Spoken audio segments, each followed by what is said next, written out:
Fala pessoal, tudo bem? Sejam bem-vindos para mais um vídeo aqui de Spawn, volume 234, A Origem do Traje, parte 2. Vamos lá, vamos seguindo aqui com a nossa leitura aqui de Spawn.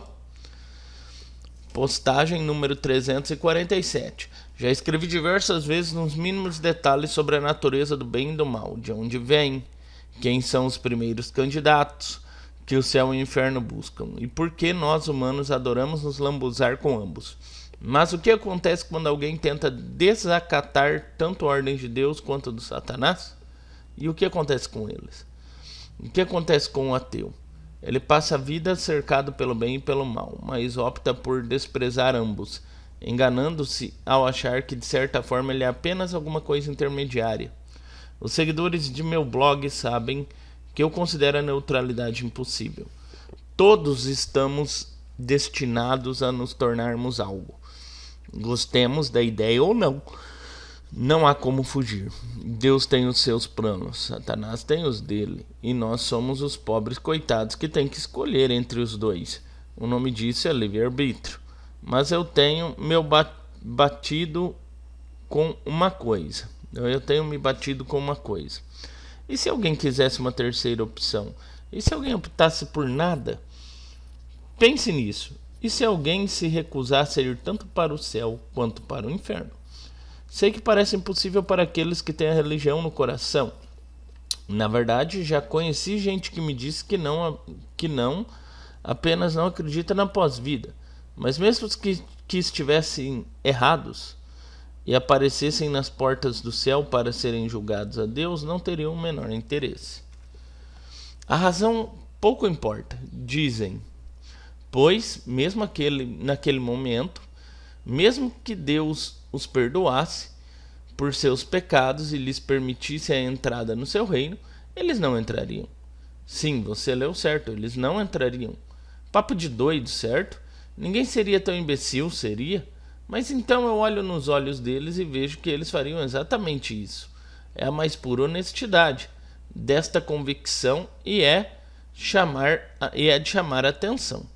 Na morte, elas nada escolhem, nada querem. E por mais inconcebível que possa parecer, eles se sentem bem com essa decisão. Então, essa é a questão de hoje. Você acredita que o nada possa existir? Se tanto como parecia e como seria percebido, eu gostaria da sua opinião. Droga, o que eu faço agora? Primeiramente, gostaria de lhe agradecer, Sr. Olsen, pela presença aqui. Hoje, como já me ouviu dizer no segmento anterior, parece haver fortes opiniões sobre os poderes que temos visto no Sr. Downing exibir em público. Grupos conservadores consideram tais ações blasfemas por natureza e um ataque direto à Igreja Católica em particular. O Sr. Downing tem opinião sobre isso. Eu também gostaria de agradecer por me trazer aqui hoje, mas para responder essa pergunta, Jim está muito bem informado de que a misteriosa natureza de suas habilidades levará alguns a tirar conclusões que nenhum de nós na fundação endossaria. Na verdade, foram o público e a imprensa que criaram alguns dos rótulos que aí estão. Mas o senhor entende a ansiedade que o Sr. Downing causa? É claro, veja, ninguém entre nós, Jim incluso, consegue ainda definir exatamente por que ele despertou do coma com esses poderes. Os médicos já executaram dúzias de exames, mas ainda estão longe de dar alguma razão para a existência dos mesmos. E quanto aos grupos conservadores, bem, como Abe Lincoln dizia, não se pode agradar a todo mundo. Houve incidentes entre os dois grupos, dado que alguns o veem como um santo e outros como um satanás. Não, até aqui todos têm se comportado muito bem. É estranho o senhor dizer isso, já que foi recentemente baleado durante uma entrevista. Como isso pode ser um bom comportamento? Eu estava falando das multidões no canteiro de obra onde a segurança é mais rígida. O incidente a que se refere se deu em outro local, mas o fato é que ele foi alvejado, e isso certamente o preocupa. É claro, não pretendo minimizar isso, já tomamos medidas para impedir que isso volte a acontecer. O senhor acha que ser uma personalidade em destaque também se tornando um astro da mídia social como os jovens, seria muito pesado para ele? Honestamente, ele não está muito confortável com a tamanha exposição na mídia. Mas ele acredita que a fundação terá mais sucesso se as pessoas souberem dos objetivos de caridade e sobre as estranhas circunstâncias da morte do médico dele e o desaparecimento do fotógrafo que ele salvou na televisão. São apenas coincidências? Eu me pergunto, o quão ainda mais louca o senhor acredite que a vida do Sr. Downing possa se tornar. A parte maluca está além do nosso controle, só controlamos o que estamos fazendo. Jim nunca pediu este frenesi de celebridade, ou a merchandising, ou toda essa controvérsia. Ele só quer ajudar aquele de outro modo que outros não podem ajudar. Essa ambição não é exclusiva, milhares de grandes caridades fazem o mesmo no mundo todo. De acordo. Mas nenhuma delas tem um fundador que cura pessoas ou que ressuscitem após serem atingidos a queima-roupa. E a esse ponto, creio que muita gente reage. Essas habilidades divinas, pois se descobrirmos que, e eu sei que estou falando com milhões de pessoas, ele foi tocado por um poder divino, dada sua perda de memória, o senhor considera remotamente possível ele ser um segundo advento? Não há qualquer prova disso. Embora não tenhamos a resposta sobre como ele obteve os poderes. Nenhum de nós, a começar por Jim, rotula isso como algo mais do que alguma estranha anomalia. Bolas. A gente nem sabe se isso vai durar. Nem sei como deixar isto mais claro. Você engole esse papo, Howell? Não sei dizer se Rosen é um ator brilhante ou uma besta quadrada. Seja como for, a presença de Downing perturba nossa influência. O Papa já foi aconselhado sobre como eliminar esta nova ameaça. Igreja abandonada. Desculpe, pai, falhei outra vez. E era óbvio quando o abri que seu espírito nele não residia, mas o Senhor meu Deus sempre será a luz que me guia. Tentei conseguir uma resposta, mas ele era muito fraco, muito frágil. Então, não descansarei até encontrar. Está aqui, agora eu sei. Embora ele não tenha sobrevivido, eu sei que a escuridão ainda está aqui. Downing a pôs nele. Tem que haver um meio de arrancá-la. Ele está morto, deixe-o em paz. Eu já vi gente do seu tipo, centenas de vezes. Infelizmente, cada um de vocês abarrotados com uma visão grandiosa de seu próprio valor, usando Deus como desculpa ao porquê de, após 30 ou 40 anos de vida, não ser mais do que uma patética inutilidade. E você nunca se perguntou se pode ser parte do problema? Não, você é sempre a vítima. Há sempre uma razão para você ficar com a pior parte de tudo que faz. Fazer as contas das próprias ações nunca lhe passa pela cabeça. Afinal, poderia ser bem culpa sua a sua vida ter se tornado exatamente como você decidiu vivê-la. E aí você tenta jogar a sua fúria e a sua falta de inteligência contra Deus, achando que ele o autorizou a ser um filho de uma puta. Imagine o quão insultuoso isso deve ser para ele. Então, faça um favor a nós dois. Pare de convocar o santo nome em vão. Ele vem Ele nem está ouvindo você e nunca ouve.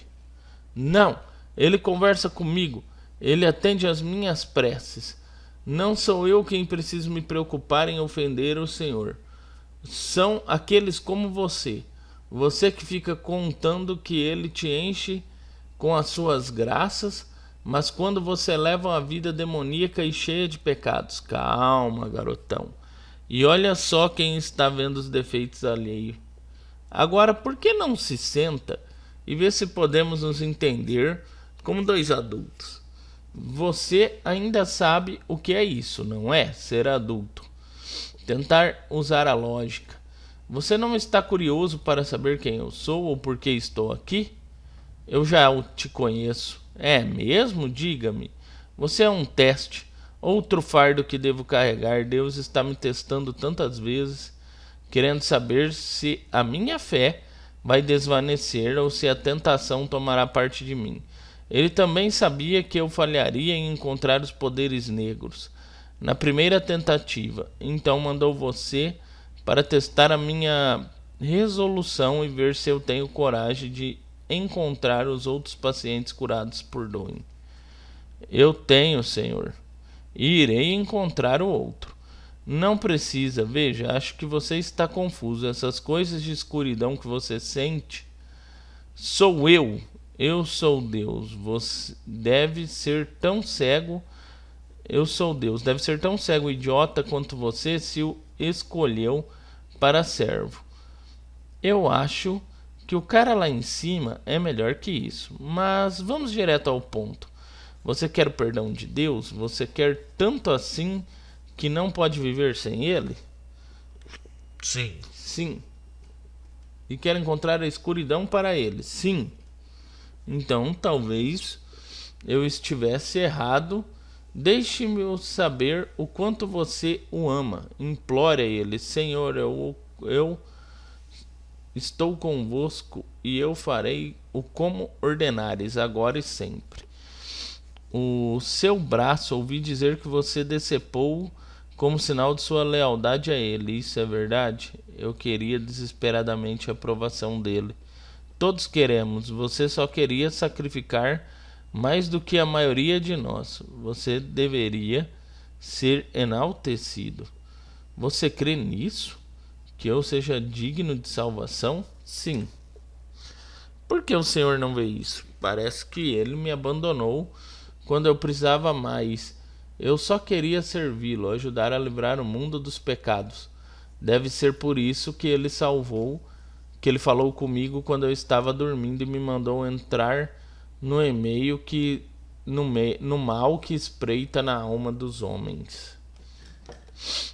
E então eu vi na televisão aquela noite o falso profeta agindo como se fosse Jesus. Era um sinal. Eu sabia que Jim Downing tinha de ser detido. Foi para isso que eu fui posto na terra, para divulgar o evangelho e para descobrir aonde o mal se oculta. Por que ele não vê isso? Por que ele não entende isso? Por quê? Acho que a resposta é simples. Todos nós assombramos por coisas que estão fora do nosso controle. É por isso que a Bíblia nos dá algum conforto em nossos piores momentos. Mas eu devo dizer que já li a Bíblia muitas vezes e acho que tenho uma boa compreensão da maior parte das mensagens. Mas nunca li o capítulo que manda sequestrar um homem, tirá-lo de sua família, torturá-lo lentamente durante dias e até matá-lo. Eu perdi essa parte. Deus o abandonou não porque você pode encontrar o mal, mas porque você é o mal. Você é doente demais para saber a diferença. Então, quando chegar ao inferno, diga-lhes que Daniel Kilgore voltou. E avise também que os truculentos baratos deles também não funcionam como planejavam. E pode dizer que estou sabendo do segredo deles. Toda vez que Doin utiliza seus poderes de luz para curar alguém, O traje planta uma semente de escuridão no paciente. Todos infectados. Todo mundo que ele já ajudou. Ah, que bom que você chegou, Jim. E o que é este lugar? O que você quiser que seja. Você queria estar ciente disso, pois já esteve aqui antes, não se lembra? Você e Al chegaram juntos.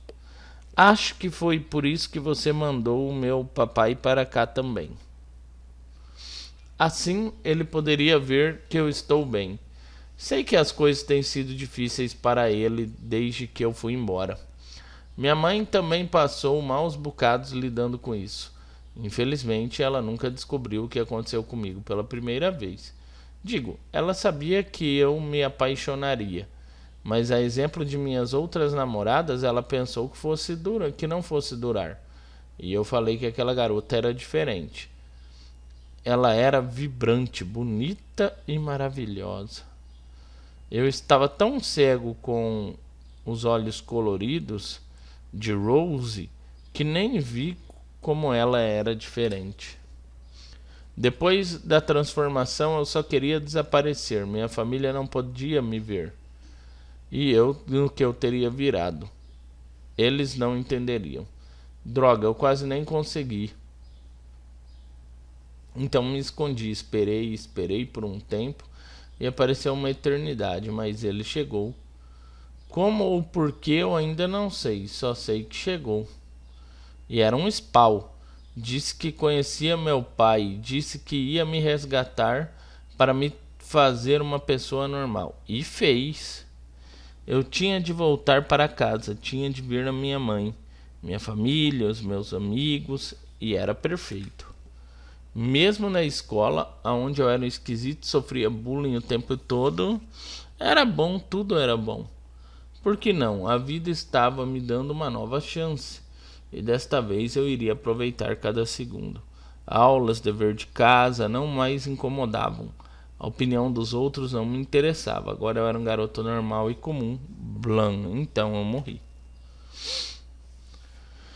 Minha mãe ficou arrasada. Meu pai, ele se culpa todo dia pela minha morte. Ele se torturava pensando que poderia ter feito algo diferente, algo melhor. Então quero lhe agradecer por mandá-lo até aqui para me ver. Acho que agora está em paz sabendo que eu estou bem. Mas a razão de eu ter lhe dito isso é porque eu sinto coisas. Talvez fosse a combinação de ser vampiro tocado por um spawn. Viver e morrer.